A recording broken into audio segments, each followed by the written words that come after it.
Welcome back to Something Ominous. This is your host, Jessica. And I'm Karina. And we bring Historias del Rancho. Happy Halloween! We have gathered a couple of rancho stories for you guys, even included some of our moms telling their personal stories.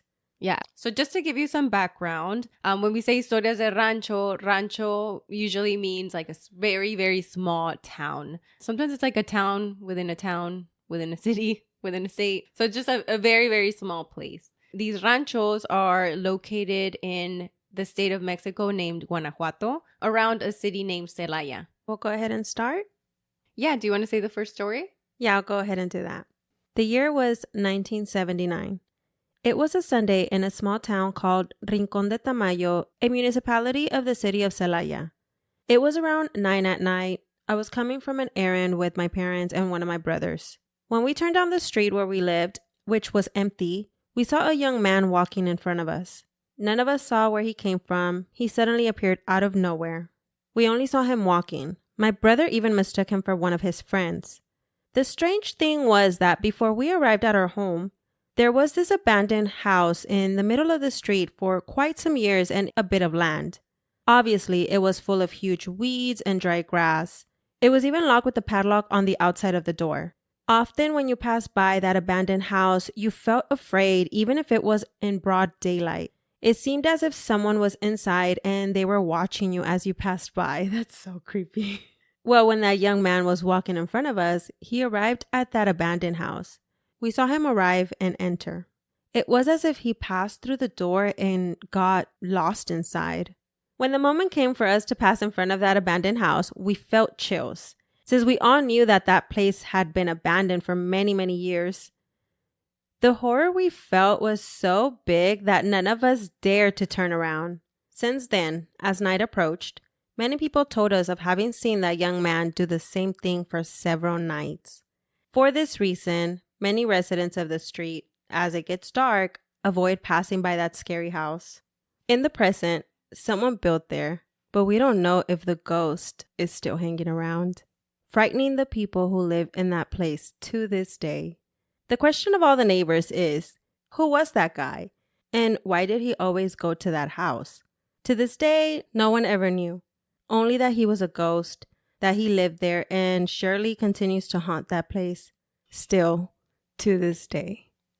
That's freaking creepy. I know. What would you do if you just see a man like walk Disappear. through a door? I'd be like, what the fuck? Did you see that? Yeah. I had something similar happen to me. Did I ever tell you about the guy that I saw outside of the window and I was like, oh my God, someone's breaking in, and I called my dad? I was like 17.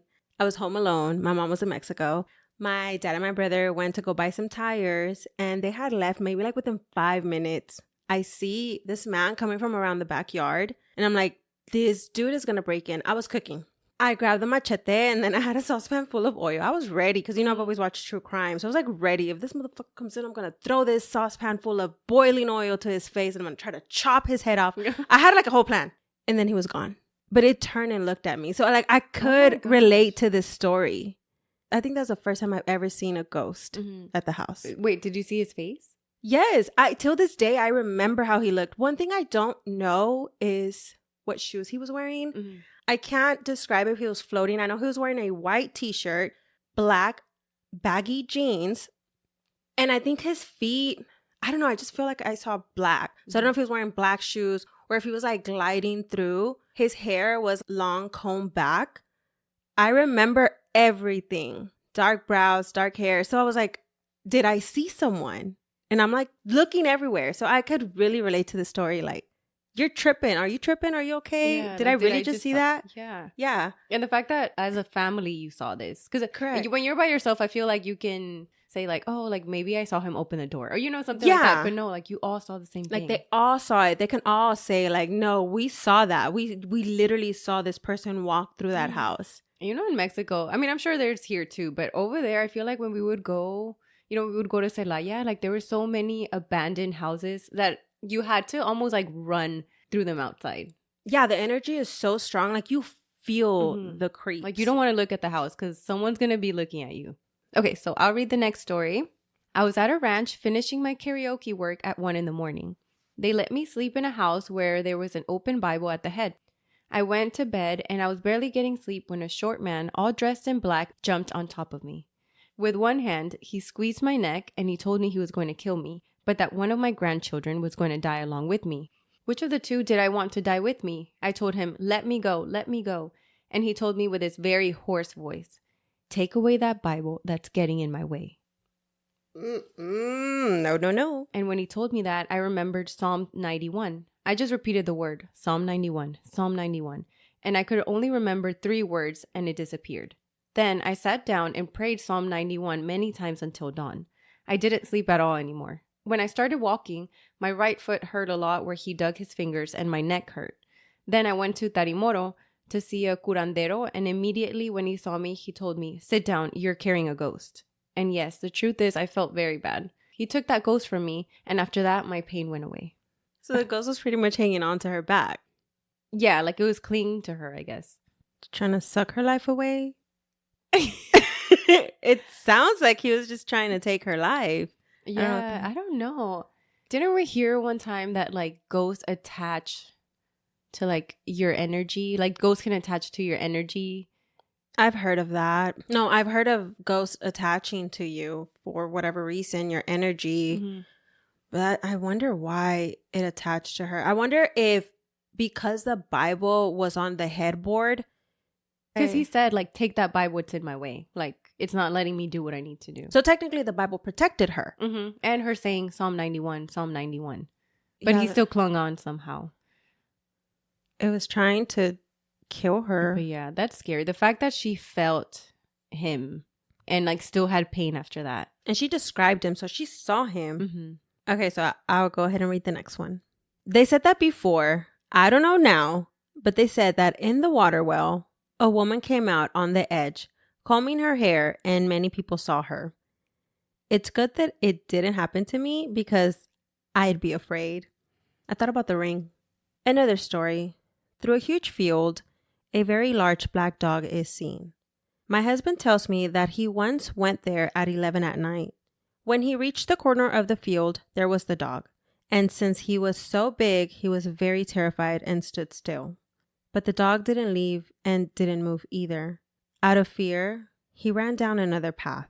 When he reached the corner, there was the black dog again. He was shaking from how scared he was and walked away very quickly. He turned back to look, and the dog was still standing. He entered his house and could still see him. He couldn't even sleep thinking about it. The next day at night, he didn't even come to see me because he was still very scared. So pretty much it's like the dog was following him wherever he went. Yeah, pretty much. The way that I took it is that the dog was still standing there, didn't move at all. He took off running to like another corner, and the dog was there before he got there. It's like it would appear before he would get there. That's scary. I love dogs though. I'd be like... But I feel like when they say a very large dog, they knew it wasn't just a regular dog. Because a regular dog, you know, you're not scared of it. But I feel like it was just something a lot scarier. Yeah, I'm pretty sure they probably also sense the energy. Because if it's something bad, you're going to feel it. So I'm going to go ahead and read the next one. This story happened on a small ranch in the municipality of Tarimoro. On one occasion, there was a very young boy.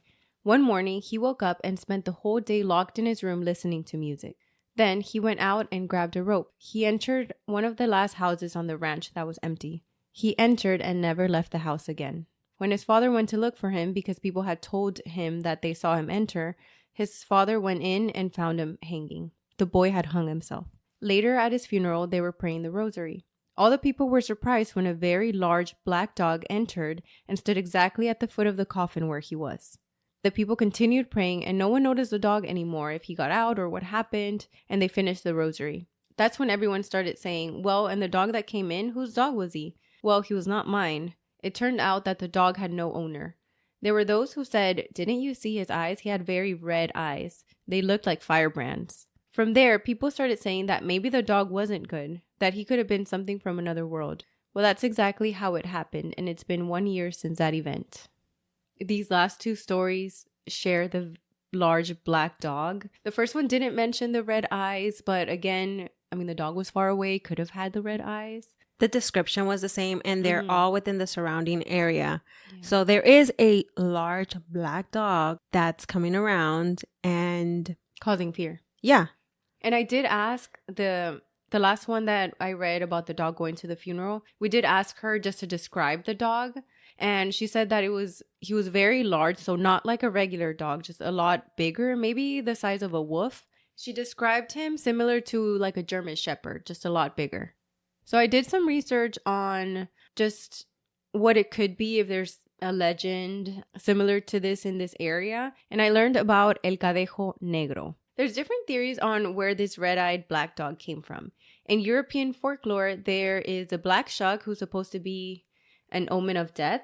And in Latin America, we have a legend named El Cadejo. In countries like Argentina and Honduras, it is believed that there is a Cadejo Blanco and a Cadejo Negro, meaning there's a white Cadejo and a black Cadejo. It's mostly a religious belief where the Cadejo Blanco, which is the white one, is meant to protect you and also protects babies from evil spirits. The black one is there to frighten, especially those that mean harm or are out late at night. In Mexico, we pretty much just have the Cadejo Negro, the black one. Some believe that they are brujos that shapeshift into black dogs with red eyes to perform evil. I've actually heard of that because I know before we read this, I was like, oh, I've heard of it. But I haven't been hearing a lot of the shape-shifting with Cadejo Negros. Yeah, that's what when I read into it, that was the description it gave. And I actually asked our cousin in Mexico what she thinks it is.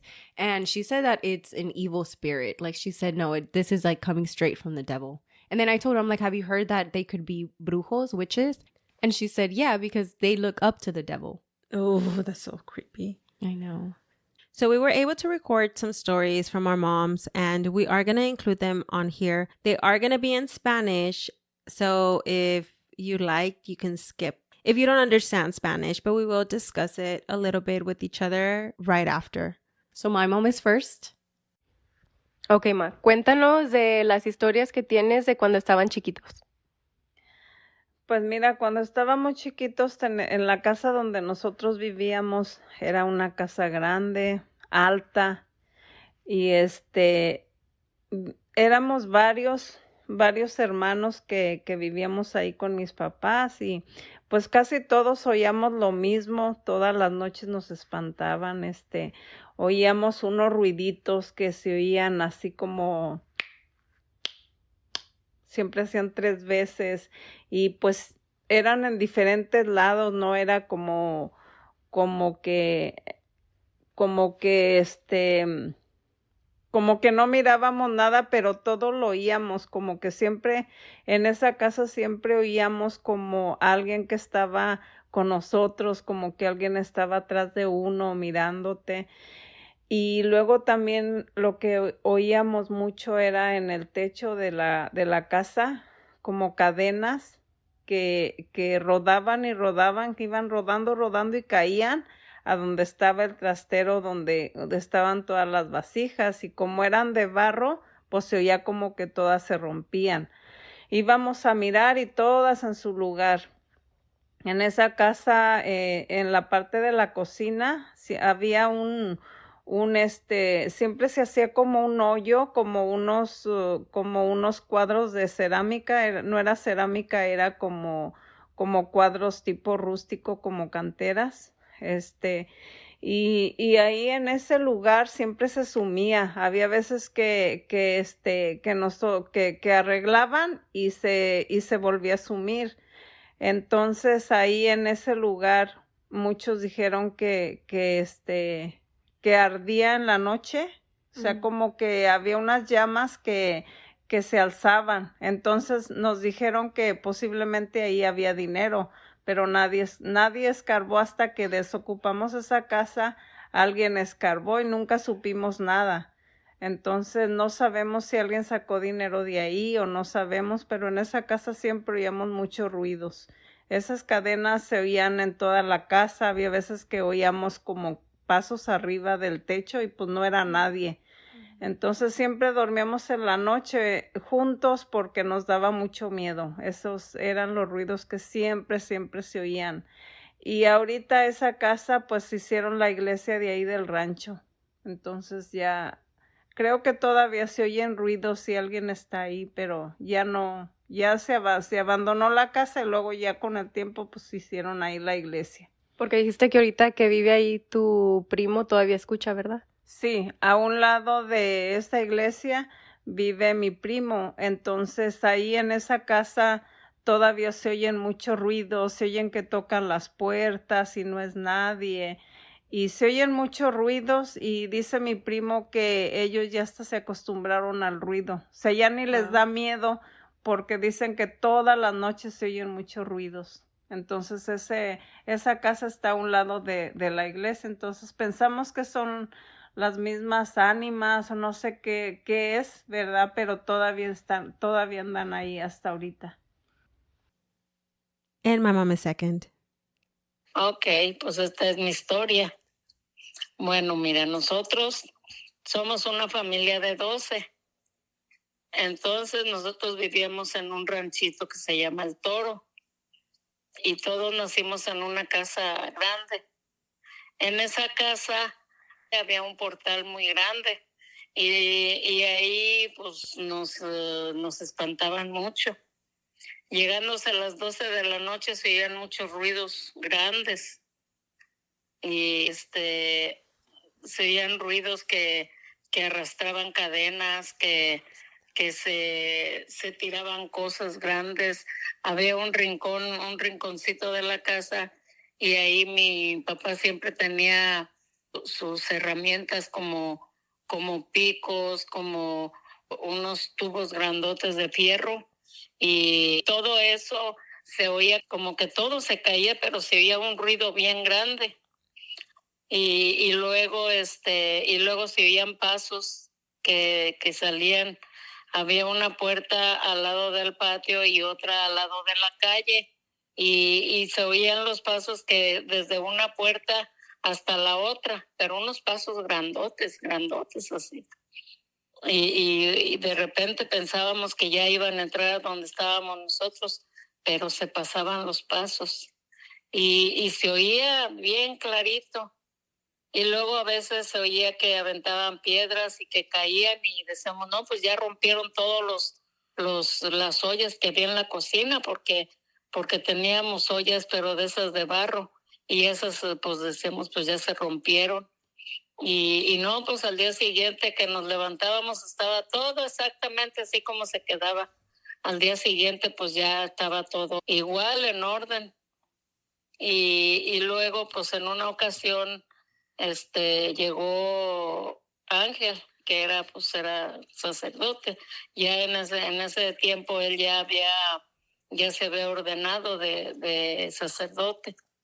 Y después pues llegó, ¿verdad? Y le dijimos que pues que a ver si podía dormir, que porque pues se espantaban mucho ahí en la casa y que pues a ver si él podía pues bendecir la casa para que ya no espantaran. Y dice, no va a pasar nada, dice, yo voy a estar aquí y a mí no me van a espantar. Y no, pues al día siguiente le preguntábamos y no, dice, yo no he oído nada. Y él nunca oía nada, pero nosotros sí lo oíamos. Pero mientras él estaba ahí, no se oía nada, todo muy en paz. Entonces, en una ocasión, pues nosotros teníamos una tiendita de abarrotes, pues que vendíamos todo, ¿verdad? Como frijol, maíz, o sea, de todo. Entonces llegaba pues la gente allá a comprar, ¿verdad? Y había varias señoras llegaban y pues como estaba muy pobrecita esa señora, siempre llegaba y me decía que si le prestaba o fiado, ¿verdad? O qué maíz, qué frijol, qué tomates, qué jitomates, qué chiles. Y luego pues yo se los fiaba. Entonces la señora se murió y dije, ay, me va a espantar. Estaba yo bien espantada porque se había muerto y no me había pagado. Entonces yo dije, ay no, que no me vaya a espantar, yo no quiero que me espante. Y como a la semana de que ella falleció, que llega y se me sube, no hombre, estaba yo bien espantada y ay, como pude pues en mi pensamiento, ¿verdad? Le dije que por favor que se fuera y que me dejara en paz, que que yo la perdonaba y que nunca volviera. Y no, pues ya se me fue bajando y se fue, ya nunca regresó. ¿Y cómo Ya nunca supiste que regresó. fue ella? Porque no ves que se acababa de morir ella, pues ¿quién más iba a ser? Pues yo por eso digo que fue ella, porque pues era la única y como a mí me decían que, y siempre traían eso de que cuando una persona debe y se muere, entonces pues viene a pagar sus deudas que tiene. Oh, yo no O sus sabía eso. pendientes, porque ese fue un pendiente que ella se llevó. Entonces esa gente que se muere y no deja sus cosas arregladas y tiene deudas, pues viene a pagarlas, pues eso es lo que contaban, ¿verdad? Y pues en realidad así es, porque se muere uno y si no arregla uno sus cosas, pues anda uno penando en esta vida. Y luego cuenta la de la bruja. Oh, la de la bruja. Bueno, esta señora, su hija vive en un pueblito, rancho, no sé qué es, que se llama el Llano Grande. Pero ella había ido a Huapán, es un pueblito que está cerca del Toro. Allí íbamos nosotros a misa. Entonces ella fue ahí y se hace yo creo que como una media hora, unos 40 minutos de Huapango al Toro. Entonces, ella se fue ahí, a Huapango, y ya se regresó, ¿verdad? Se regresó pues en la tarde. Pues yo creo que eran como las 6 de la tarde, ya era tardecito. Pero esa señora pues se vino, ¿verdad? Al Toro, pero ella como que agarró otro camino. Y ahí va, camina y nunca llegó al Toro. Toda la noche se la pasó caminando y nunca llegó al Toro. Pues ya le amaneció ella y dice que ella veía una luz que la llevaba y pues ella iba siguiendo esa luz y ahí va. Y luego llegó al Llano Grande, pero ya en la mañana, ya por ahí como a las 6 de la mañana, pero todavía a las 6 de la mañana ya se veía, ya empezaba a verse. Y ella contaba que pues que eran las brujas que la habían perdido. Pues ella se iba al Toro, pero se la llevaron por otro lado y pues la perdieron. Y ahí iba ella, camina y no sabía ni por dónde iba. Y ella llegó al Llano Grande. ¿Y qué tan lejos es el Llano Grande de donde iba? No, pues está lejos. Yo la verdad nunca he ido, pero dicen que sí está lejos. Se la ha de haber llevado pues por otros caminos más largos, porque pues en toda la noche caminar hasta el Llano Grande. ¿Y no se cansó ni nada? ¿No se sintió diferente?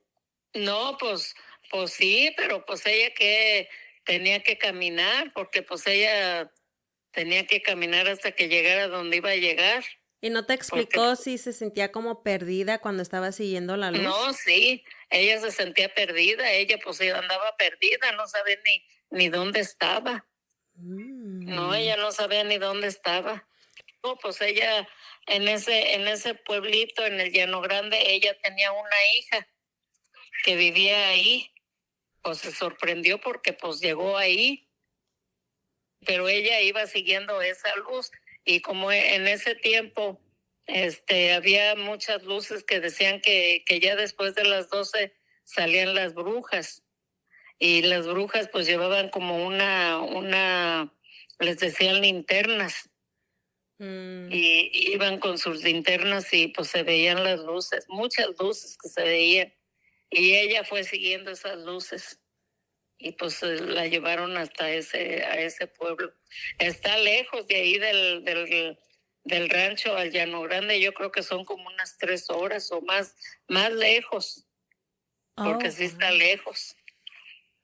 Wow. Y así pasaron las historias del rancho. Pero ahí en la casa donde que te digo que nos espantabas, entonces en una ocasión yo pues ya luego me fui al convento, ¿verdad? Y ahí conocí estaban ahí las madres que estaban ahí y yo les empecé a contar pues sí, ¿verdad? Cómo nos espantaban allí en la casa. Y dice, yo quiero ir ahí. Le digo, no, hombre, no va a aguantar. sí, yo sí aguanto. Y ya le platiqué, bueno, está bueno, sí, vamos. Y en unas vacaciones que tuve, la llevé al rancho. Y llegamos a la casa de otra. Ya no vivíamos allá en esa casa, ya mis papás ya se habían ido a otra casa. Y luego dice ella, llegamos a la casa donde vivían mis papás y dice, nos vamos a ir a dormir allá a la casa donde dices que espantan. Pues le digo, ¿de veras si quiere ir? No, sí quiero ir. Bueno, pues no va a aguantar. No, sí voy a aguantar. No, pues nos fuimos a dormir. No, hombre. Nomás se llegó la hora de que espantan y un ruidero y... No, hombre, dice, vámonos. Y que nos vamos porque ya ella no aguantó. Y ya luego le decía, ¿quiere ir otra vez? No, yo ya no voy. Y luego dice mi mamá que a ella seguido le espantaban, o sea, seguido veía a una mujer y a un hombre. Y le decíamos que quién sería, pues nunca supo ella ni quién fue. Y a la vez creo que parece que todavía han de ser las mismas ánimas o han de ser las mismas personas. Porque ahora, pues como ya ahí nacimos todos en esa casa. Ahorita ya es una iglesia. Está ahí la iglesia y quién sabe si todavía sean los mismos que espantaban ahí, porque parece ser que todavía se oyen muchos ruidos, pero en la casa, la siguiente, ahí vive un primo mío y dice que parece que todavía se oyen muchos ruidos. It's crazy how that house is now a church. It is. And then we were talking about it, how now it feels so peaceful. We had our first communion there back when we were 11, 12. We did, yeah. I think I was like 11. You were like 13 or so. Something like that. I just thought it was like church. It was so peaceful. It would have never crossed my mind that they lived there and it was haunted. You know, but we also never visited at night. So I wonder if at night it's different. You have a point. Yeah. Okay, so we'll go ahead and talk about it. So I'll talk about my mom's call first. They lived in a church. Well, they lived in a house that is now a church. And they both talked about it. It's 12 of them. And they all lived in the same house. Yeah, the whole like hearing the chains dragging in the ceiling? No, in the roof? Yeah. Right? Yeah, my mom said that she could hear them rolling off. Like there was like a big chains rolling off the roof and falling to the floor. And nothing was there. And then she also said, oh my gosh, when she told us this in person, I thought it was so creepy. She said that they hear that like tongue clicking sound, and she said it always came in 3 and they always heard it together. Oh my God. Yeah, it reminded me of that one movie. Yeah, that one movie where her head gets blown off. Yeah, Hereditary. Whenever she said that, it was the same noise there.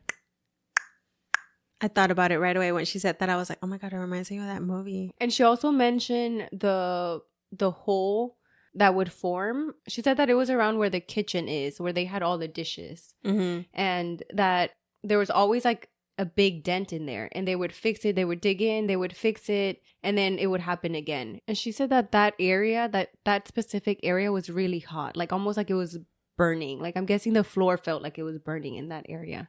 They thought maybe money was buried there, but years later they dug it up and they didn't find anything.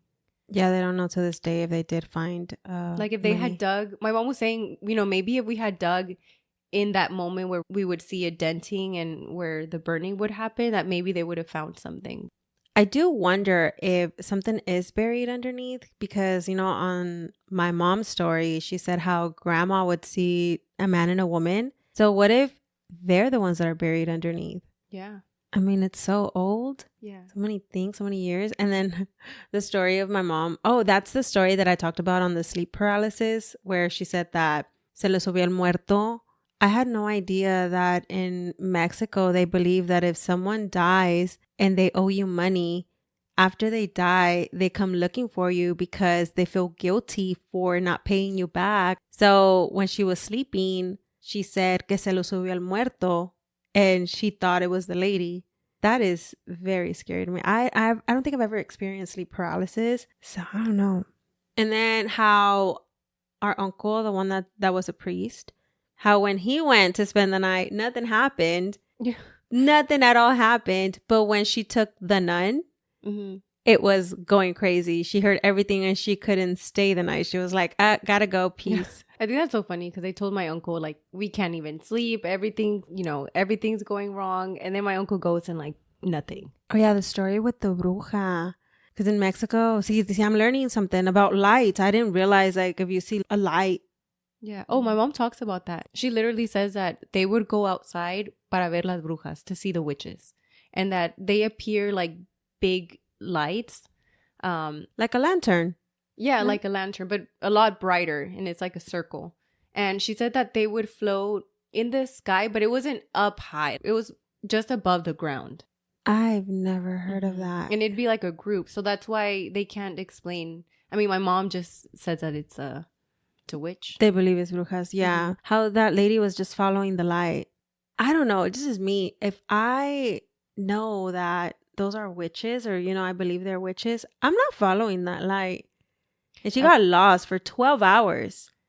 But I wonder if like they made her follow them. Oh, yeah. Kind of put her in a trance. Like if she Mhm. doesn't remember.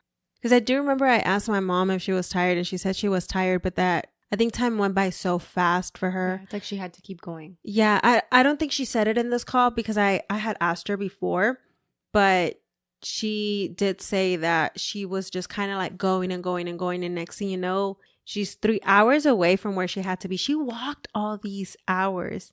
That's so crazy. Okay, so that is it for our Historias del Rancho. We hope you guys enjoyed and we hope to hear more from you. So if you know any stories from your grandma, your uncles, your cousins, from El Rancho or surrounding areas, send them on over to somethingominouspod@gmail.com. And follow us on our social media. We have TikTok, Instagram, and now we have YouTube. Thank you everyone for listening and happy Halloween. Bye.